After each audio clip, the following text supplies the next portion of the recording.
இயக்குனர் இமயம் பாரதி ராஜா அவர் இறந்து போகிறதுக்கு முன்னாடி கடைசியாக யாருக்கிட்ட என்ன சொன்னார் அப்படிங்கிறத பற்றி தான் இந்த வீடியோவில் நம்ம டீட்டெயிலாக வந்து பார்க்க போகிறோம். அதுக்கு முன்னால் நம்ம சேனலை சப்ஸ்கிரைப் பண்ணாமல் இருந்தீங்கன்னா மறக்காமல் சப்ஸ்கிரைப் பண்ணிக்கோங்க. அப்போ தான் நம்ம சேனலில் போடக்கூடிய டெய்லி அப்டேட்ஸ் எல்லாத்தையும் நீங்கள் உடனுக்குடனே தெரிஞ்சுக்க முடியும். தமிழ் சினிமாவில் எத்தனையோ பேர் வருவாங்க போவாங்க. ஆனால் சிலர் சினிமாவுக்குள்ளே வந்ததுனால அவங்களுக்கு வந்து பெருமையாக இருக்கும். ஆனால் சினிமாவுக்கே வந்து பெருமையாக இருக்கக்கூடிய தருணம் வந்து எது அப்படின்னு பார்த்தா, சில கலைஞர்கள் உள்ளுக்குள்ளே வரும்போது தான் அது வந்து இருக்குங்க. அப்படிப்பட்ட ஒரு கலைஞராக வந்து விளங்கக்கூடிய ஒரு மனிதன் தான் பாரதி ராஜா. ஏன்னா தமிழ் சினிமாவோட ட்ரெண்ட் செட்டை மாற்றின ட்ரெண்ட் செட்டர் அப்படின்னே வந்து சொல்லாங்க. தமிழ் சினிமாவை ஸ்டுடியோக்குள்ளே இருந்து கிராமத்து மண் வாசனைக்கு வந்து கூட்டிகிட்டு வந்த பெருமை இந்த மனுஷனுக்கு தான் வந்து சேரும். அது பெருமைன்னு சொல்கிறத விட மாபெரும் புரட்சி அப்படின்னே வந்து சொல்லலாம். அவருக்கு வயது 84. அவர் இறந்து போயிருக்காரு. இறந்து போகிறதுக்கு முன்னாடி அந்த மனுஷன் இப்போ இறக்கலை. அவரோட பையன் எப்போ மனோஜ் பாரதி ராஜா வந்து அந்த ஹார்ட் அட்டாக்ல வந்து பார்த்தோன்னா இறந்து போனாரோ அப்போவே அவர் வந்து செத்துட்டார். அப்போவே வந்து பார்த்தேன்னா அந்த மனுஷன் வந்து சுயநினைவையெல்லாம் வந்து இழக்கக்கூடிய சூழ்நிலைக்கு வந்து போய் அந்த உலகத்தில் மிகப்பெரிய சுகம் புத்திர சுகம்னு சொல்லுவாங்க. அந்த புத்திர சுகத்திலேருந்து மீண்டு வர முடியாத ஒரு தருணத்துக்கு வந்து அவர் வந்து அப்பயே வந்து போயிட்டாருங்க. அதுக்கப்புறமும் இந்த உலகத்தில் அவரோட உடம்பு மட்டும்தான் வெறும் சம்பிரதாயத்துக்கு வந்து வாழ்ந்துட்டு இருந்துச்சு. அந்த உடம்பும் இன்னைக்கு வந்து பார்த்தேன்னா முழுசாக வந்து போயிடுச்சுங்கிறத நிதர்சனமான வந்து உண்மை.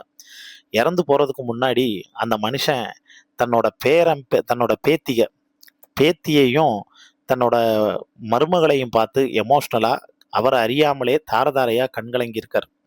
கண்கலங்கி மா மா அப்படிங்கிறது மாதிரி வந்து பார்த்தேன்னா அவர் வந்து சொல்லிட்டே அவர் வந்து பார்த்தேன்னா உயிர் வந்து அதுக்கப்புறம் தாங்க வந்து பிரிஞ்சிருக்கு.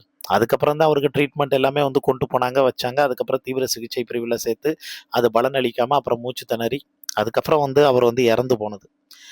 அவர் இறந்து போன செய்தியை கேட்டு மொத்த திரையுலகமும் இப்போ ஷாக் ஆகிருக்குன்னே சொல்லலாம். பாரதி ராஜா அவருக்கு வயது 84ங்க. உலகெங்கிலும் இருக்கக்கூடிய தமிழ் சினிமா ரசிகர்களை மிகப்பெரிய அதிர்ச்சியிலையும் சோகத்திலையும் இது ஆழ்த்திருக்கு. கடந்த சில காலமாகவே வயது முதிர்வு மற்றும் அத்தியாவசிய உடல்நல குறைவால் பாதிக்கப்பட்டு வந்த இயக்குனர் பாரதி ராஜா அதுக்காக தீவிரமான சிகிச்சை பெற்று வந்தாருங்க. இந்த நிலையில தான் இன்னைக்கு அதிகாலை சென்னையில் இருக்கக்கூடிய அவரது இல்லத்தில் வச்சு அவருக்கு ட்ரீட்மெண்ட் வந்து கொடுக்கப்பட்டது. ஆனால் ட்ரீட்மெண்ட்டில் அந்த சிகிச்சை பலன் இல்லாமல் அவரோட உயிர் வந்து பிரிஞ்சிருச்சுங்க.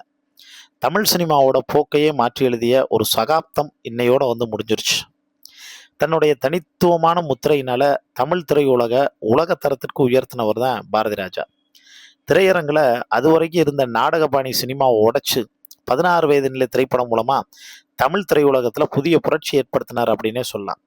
அதுக்கப்புறமும் சிகப்பு ரோஜாக்கள், அலைகள் ஓய்வதில்லை, மண் வாசனை, வேதம் புதிது, முதல் மரியாதை, பசும்பொன், கருத்தம்மா, பொம்மலாட்டம், கிழக்கு சீமையிலன்னு ஏகப்பட்ட காவியங்களை வந்து கொடுத்த தமிழ் சினிமாவின் இயக்குனர் இமயமா இருந்து அசைக்க முடியாத சிம்மாசனத்தில் வந்து இருந்தவருங்க.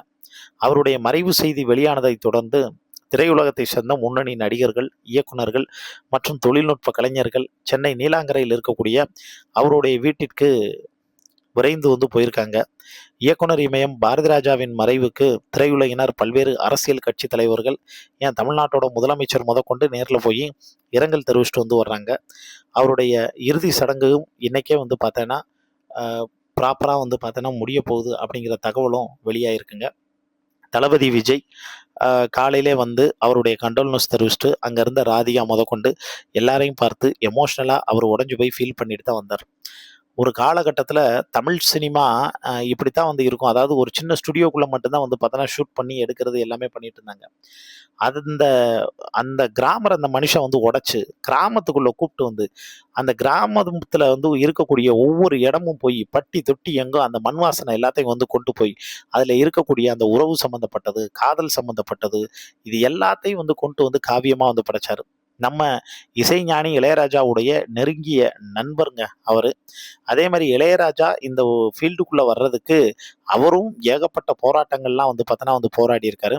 அவர் முன்னாடி வந்துட்டாரு. பாரதி ராஜா எப்பயுமே இளையராஜாவை போடாவாடான்னு சொல்லக்கூடிய ஒரு உரிமை அவருக்கு தான் வந்திருக்கு. என்னதான் வந்து இருந்தாலும் வயது மூப்பு ஒரு வந்து காரணமாக வந்து இருந்தாலும் வயது மூப்பினால மட்டும் அந்த மனுஷன் வந்து இறந்து போல. அவருடைய பையன் மனோஜ் பாரதி ராஜாவுடைய நினைப்பு நாளுக்கு நாள் அவரை வந்து பார்த்தோன்னா சோகத்தில் வந்து ஆழ்த்தி அது தாங்க முடியாம தான் அந்த மனுஷன் வந்து பார்த்தோன்னா உயிரே வந்து பிரிஞ்சிருக்குங்க. அந்த மாபெரும் கலைஞனுக்கு நம்மளுடைய சேனல் சார்பாகவும் ஆழ்ந்த இரங்கலை தெரிவிச்சுக்கிறலாம்.